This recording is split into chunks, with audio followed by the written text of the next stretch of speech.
जय श्री शनिदेव मित्रों, आपका अपने इस YouTube चैनल पर हार्दिक स्वागत है। तो चलिए आज हम चर्चा करेंगे श्री शनिदेव की महिमा के बारे में। सुनेंगे इनकी कथा व जानेंगे कैसे वे क्यों प्रचलित व प्रसिद्ध है सभी ग्रहों में श्री शनिदेव। क्या है इसके पीछे का रहस्य और क्यों इनको न्याय का देवता माना जाता है, संपूर्ण जानकारी आपको इस वीडियो में बताई जाएगी। तो वीडियो के अंत तक जुड़े रहें। सबसे पहले जिसने अभी अब तक इस चैनल को सब्सक्राइब नहीं किया जल्दी से करिए, बगल वाले घंटी का आइकॉन को जरूर दबा दें। वीडियो को लाइक करें व ज़्यादा से ज़्यादा अपने मित्रों अपने सगे संबंधियों में शेयर करें तथा वीडियो के कमेंट बॉक्स में जाकर के कमेंट करें। अगर आपका भी ऐसा ही कोई प्रश्न है, हमारे सनातन धर्म संबंधित, हमारी संस्कृति, ज्योतिष, ग्रह संबंधित कोई भी प्रश्न है तो कमेंट बॉक्स में जाकर के कमेंट करें। चलिए शुरू करते हैं। आज्ञा दे गुरुदेव ने देना शीश झुकाए, कथा कहूँ शनिदेव की भाषा सरल बनाए। बोली श्री शनिदेव भगवान की जय। एक बार सभी ग्रह एक साथ इकट्ठे हुए और आपस में बात करने लगे। कुछ विषयों पर बात करते करते वो एक विषय पर आकर रुक गए कि सबसे सम्मानित ग्रह कौन सा है। वो सब आपस में तर्क वितर्क करने लगे, लेकिन कोई नतीजा नहीं निकला। इसलिए उन्होंने इंद्रदेव के पास जाने का विचार किया। तो सभी ग्रह इंद्रदेव के पास गए और वो भी विस्मयों में पड़ गए, क्योंकि अगर वो किसी को ऊंचा नीचा दिखाएंगे तो किसी भी ग्रह का कोप उन पर गिर सकता है।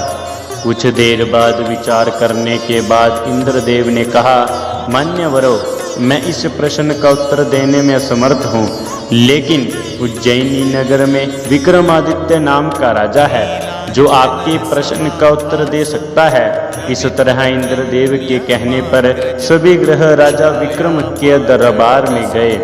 विक्रमादित्य उस समय का सबसे पसंदीदा राजा माना जाता था, क्योंकि वो अपने न्याय के लिए प्रसिद्ध था। जब उसने देखा कि सभी ग्रह उसके दरबार में आ रहे हैं तो वो तुरंत अपने सिंहासन से उठ गया और उन्हें अपने आसनों पर बैठने को कहा, लेकिन उन्होंने मना कर दिया। उन्होंने कहा, हम यहाँ तब तक आसनों पर नहीं बैठेंगे जब तक तुम ये न्याय ना कर दो कि हम सब में से सबसे ऊंचा ग्रह कौन सा है। विक्रमादित्य भी ऐसा प्रश्न सुनकर विस्मयों में पड़ गया, लेकिन फिर उसने एक योजना बनाई। उसने आसनों की एक कतार उसके सिंहासन से द्वार तक बनाई और उन्हें बैठने को कहा जब तक वो इसका निर्णय करते हैं। विक्रम के सबसे निकट वाले आसन पर बृहस्पति जी दौड़ते हुए जाकर बैठ गए। अगले आसन पर सूर्य, उसके बाद चंद्रमा, उसके बाद मंगल, फिर राहु, फिर केतु बैठ गए। शुक्रदेव 8वें आसन पर बैठ गए और अब अंतिम आसन बचा था और शनिदेव बच गए थे, लेकिन वो सबसे अंतिम था और द्वार के नज़दीक था, इसलिए शनिदेव ने वहां बैठने से मना कर दिया। विक्रम ने सोचा कि जो भी उस अंतिम आसन पर बैठकर विनम्रता दर्शाएगा उसे ही वो सबसे महान घोषित करेंगे, लेकिन शनिदेव के वहां नहीं बैठने से सब गड़बड़ हो गया। शनिदेव एक क्रोध वाले देवता हैं। जब वो वहाँ पर नहीं बैठे तो सभी ग्रह हंसने लग गए। शनिदेव ने इसे अपना अपमान मानते हुए बहुत क्रोधित हुए और विक्रम से कहा, तुमने इस तरह मेरा अपमान करके अच्छा नहीं किया। तुम मुझे क्या मानते हो? तुम मुझे अंत में बैठाने के लिए बुलाया है।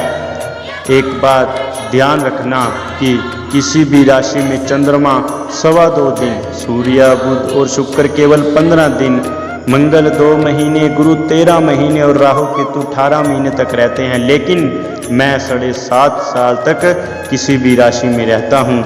इसलिए तुम अब अपना ध्यान रखो, तुम्हें भी मेरे अपमान का दंड सहना पड़ेगा। राजा विक्रम कुछ दिनों तक बिना किसी मुसीबत के दिन गुजारे, लेकिन जल्द ही राजा के 7.5 शुरू हो गए। उन दिनों में एक अश्व व्यापारी वहां आया और वहां घोड़े बेचने के लिए रुका। राजा ने भी कुछ सुंदर घोड़े खुद के लिए खरीदे। उनमें से एक घोड़े का नाम भंवर था, जिसे राजा बहुत पसंद करता था। राजा उस घोड़े पर सवार हो गया और इधर उधर घूमने लगा। तभी कुछ देर बाद वो दौड़ता हुआ राजा को एक घने जंगल में छोड़कर भाग गया। राजा को यह देखकर बहुत आश्चर्य हुआ और अब वो उस जंगल में भूखा प्यासा भटकने लगा। जब रात हुई तो राजा को बड़ी जोरों की प्यास लगी, जिससे वो जोर जोर से चिल्लाने लगा। एक दूध वाला उस रास्ते से गुजर रहा था। उसने विक्रम को देख लिया। वो विक्रम को पास की नदी पर लेकर गया और उसे शीतल जल पिलाया। विक्रम बहुत प्रसन्न हुआ और उसने उस दूध वाले को अपनी सोने की अंगूठी निकालकर दे दी और कहा, मैं उज्जैन रहता हूँ और रास्ता भटक गया हूँ, क्या तुम मुझे रास्ता बता सकते हो? वो दूध वाला उसको गांव में लेकर आया और उसको एक दुकानदार ने भोजन कराया। लेकिन विक्रम ने दुकानदार को भी एक अंगूठी दी और उसको भी विक्रम ने रास्ता भटकने वाली बात बताई। अब वो उस दुकानदार के साथ पूरे दिन बातें करता रहा और उस दिन दुकानदार को खूब आमदनी हुई। उसने सोचा इस आमदनी की वजह से उसकी आज अच्छी आमदनी हुई है, इसलिए उसने विक्रम को उसके साथ शाम को घर चलने को कहा। विक्रम उसके साथ घर गया और दुकानदार ने उसकी खूब खातिरदारी की। अब खाना खाते वक्त एक अजीब घटना हुई। जब विक्रम खाना खा रहा था तो वहाँ पर दीवार पर रखा हुआ सोने का हार गायब हो गया। दुकानदार की नौकरानी ने उसकी पत्नी को गले का हार चोरी होने की खबर दी। जब दुकानदार ने ये बात सुनी तो उसने विक्रम से हार के बारे में पूछा, तो विक्रम के हार के बारे में कुछ भी पता होने से इनकार कर दिया। दुकानदार ने कहा, जब हार चोरी हुआ तब तक तुम्हारे अलावा यहाँ कोई बाहर का व्यक्ति नहीं था। तुम जल्दी बताओ कि वो हार कहाँ है? विक्रम ने कहा, मैं हार के बारे में कुछ नहीं जानता हूँ और मैंने हार नहीं चुराया है। दुकानदार विक्रम को राजा के पास लेकर गए। जब राजा ने विक्रम के बोले चेहरे को देखा तो उसने कहा, ये आदमी कुछ चोरी नहीं कर सकता है। इस तरह राजा ने विक्रम को आज़ाद कर दिया। अब विक्रम शहर में घूम रहा था, तभी के तेली ने उसे देखा और उसको अपने यहाँ काम करने के लिए पूछा। उस तेली ने विक्रम को काम के बदले रहने खाने की व्यवस्था देने को कहा। विक्रम राजी हो गया और वो तेली विक्रम को घर लेकर आ गया। अब विक्रम कोल्लू के बैल को चलाने का काम करने लगा और वो तेली तेल को बाजार में बेचने जाता था। जब बारिश का मौसम आया तब विक्रम तेज आवाज़ में गाना गाने लगा। उसकी आवाज़ पास ही राजा के महल तक पहुंच गई और राजकुमारी इस मधुर स्वर पर मोहित हो गई। उसने अपनी दासी को भेजकर उस आदमी का पता लगाने को कहा। दासी वहां गई और उसने राजकुमारी को बताया कि एक नौजवान अपनी आंखें बंद कर गा रहा था। राजकुमारी उसके प्यार में खाना पीना भूल गई थी। उसकी माँ ने उससे अपनी इस दशा का कारण पूछा। राजकुमारी ने कहा कि वो अगर विवाह करेगी तो सिर्फ उस मधुर गाना गाने वाले तेली के साथ ही। जब राजा ने अपनी पुत्री की ये मांग सुनी तो वो बहुत क्रोधित हुआ। उसने विक्रम को बुलाया और उसके हाथ काटकर उसे जंगल में फेंक दिया। जब राजकुमारी को इस बात का पता चला तो उसने अपने मन को मजबूत करते हुए कहा कि अगर वो विवाह करेगी तो सिर्फ उस तेली के साथ ही, नहीं तो मेरे भी हाथ काट दो। अपनी बेटी की जिद को देखते हुए भी राजा ने विक्रम को बुलाया और उसके साथ अपनी पुत्री का विवाह कर दिया। राजा ने उनके रहने के लिए एक साधारण घर भी दिया। एक दिन विक्रम सो रहा था और शनिदेव उसके स्वप्न में आए। उसने शनिदेव को प्रणाम किया और गलती की माफ़ी मांगी।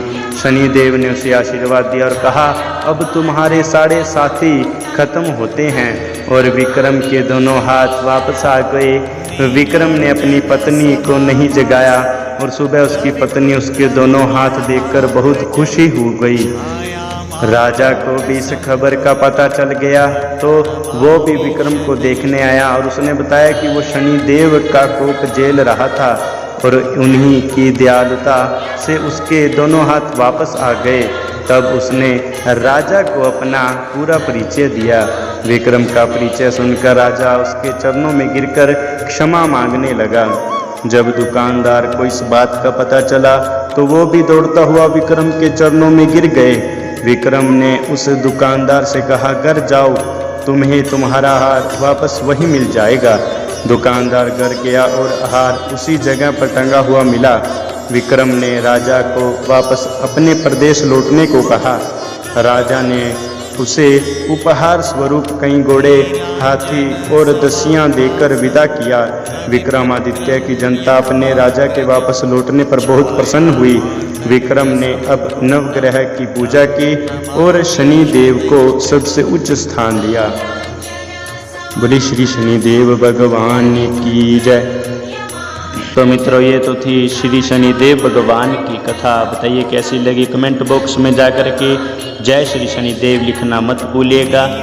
वीडियो को लाइक करें, ज़्यादा से ज़्यादा शेयर करें। अगर आप भी जानना चाहते हैं कि बार बार की मेहनत के बाद, संघर्ष के बाद भी सफलता नहीं मिल पा रही है, क्या आपकी भी कुंडली में शनि की 7.5 या डैया या शनि की क्रूर दृष्टि तो नहीं, तो अभी आपके सामने दिए हुए नंबर पर संपर्क करें और अपनी जन्म तिथि, जन्म समय व जन्म स्थान बता करके अपनी समस्याओं के निवारण का उपाय पाएं।